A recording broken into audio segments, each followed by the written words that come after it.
Okay, let's be honest, ladies and gentlemen. The news, is it not making you nauseous? Just the ramblings that are going on in this never-ending circle when there's no news to report for real?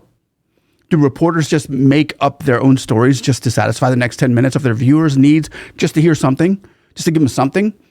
It seems like most people at least want some of the facts, but when they don't align with the narratives and that the media wants to conjure up during the downtime, waiting for the facts to come out, where's the due diligence or what once was imperative to pride yourself as a media analyst, an analyst? I mean, where's the thing that was once known as investigative journalism?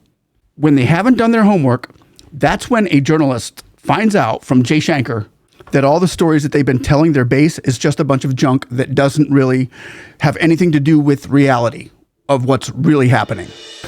It's annoying. Honestly, is it not? So he's clearly frustrated here as he's answering these baited questions that they're throwing him that are greased with their narrative. And Jaishankar is just telling everybody, dude, really? Look, nobody is going to answer that in the hypothetical manner in which you posted. Lost count of how many times he's done that. And did that come up? I mean, because there has been some irritation from our side, or India's side on this. No, that issue did not come up. It will be win-win situation for both the countries. I note that you have that point of view. Yeah, I can hear you. Go ahead. The 3 Quad members having various kinds of problems with the 4th, that is the US. So let me reflect on what you are saying. You are saying on the one hand, people among the Quad, there are issues among the partners, and then you are saying, so therefore, are you going to do more with the United States, though you have more problems? Seems to, the way you put it, which I don't agree with. So just you may want to reflect on that. So here's my point. Look.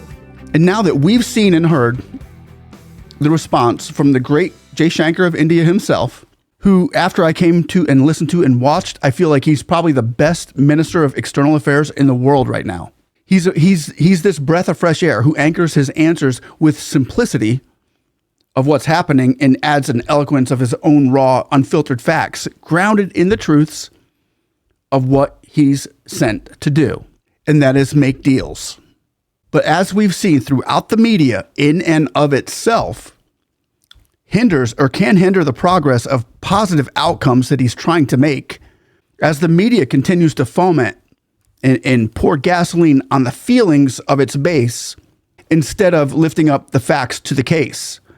They do this by making their base angry instead of hopeful, pushing divisiveness over unity, when those grounded in truth know that it's through the good relations and direct dialogue, it's where the rubber meets the road and where prosperity and peaceful futures and good deals are obtained with a signature and a handshake.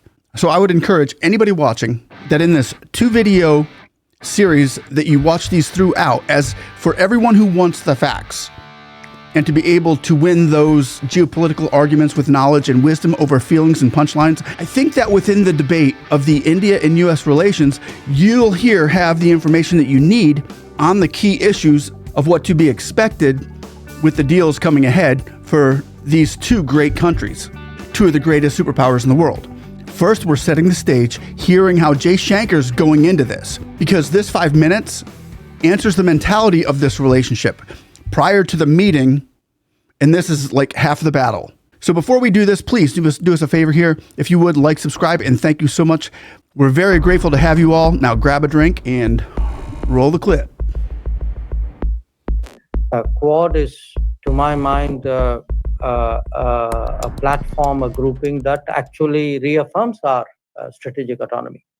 I mean, what does that mean at the end of the day? It means we are a independent power, a large, independent, increasingly influential country, a growing economy.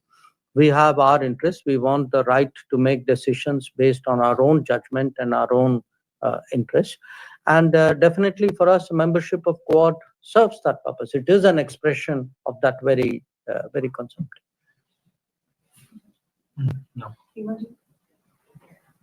Seema Sirogi, Economic Times. Mr. Minister, Yes, on. Hmm. We can.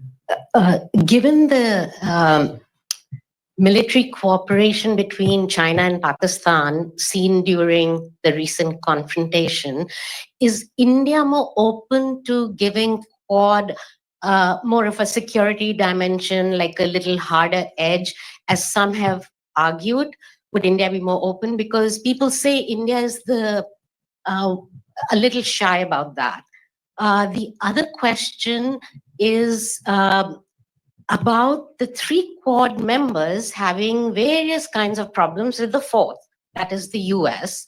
Australia is under review with AUKUS, and Japan has been asked to do, more defense spending. They canceled their 2+2 dialogue. India has a host of political issues that came up in the aftermath of Operation Sindoor. How did that play out in your meetings? Does that cast a shadow? And one last chota question on China. We don't know where the Trump policy is going on China. If Quad's main purpose is to sort of create an alternative and prevent hegemony by China in Asia, how are we supposed to understand what's happening right now? So let me reflect on what you are saying. You are saying on the one hand, people among the Quad, there are issues among the partners, and then you are saying, so therefore, are you going to do more with the United States, though you have more problems? Seems to the way you put it, which I don't agree with. So just you may want to reflect on that. So here's my point. Look, first of all, anything which happens between China and Pakistan, I don't see that as frankly shaping our Quad decision making. You talk about people say a lot of things. It's a free world almost. So I can only say what is our thinking, which is that for us, Quad serves a purpose, that by working with these three partners, we actually advance our national interests and a collective good in the Indo-Pacific. As I said, we strengthen strategic stability in the Indo-Pacific. So when you speak about, issues between countries, you mentioned US and China. Well, I think if we are strengthening strategic stability in the Indo-Pacific, that in some ways perhaps even deals with the concern that you have. So look, in a world which is more uncertain, which is more volatile, more unpredictable, anything which is a factor of stability, predictability, anything which adds to the stable side of the ledger, I think is welcome. And Quad is very much a platform that contributes to that. Whether among the Quad partners there are issues or not, when you have relationships, what happens between the rest of them is not my business, it's for them. I can only speak for myself. When you have big relationships with countries, the relationships will not be free of issues.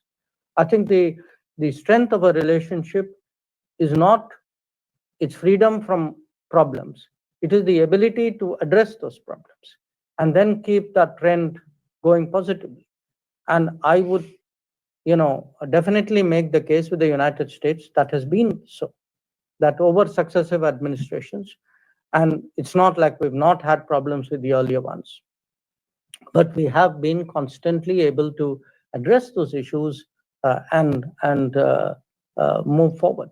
So the answer to uncertain, predictable world is not to, say, okay, so you should tie yourself closely to this policy or to that country or take a knee-jerk response one way or the other. That's not the way strategic decisions are made.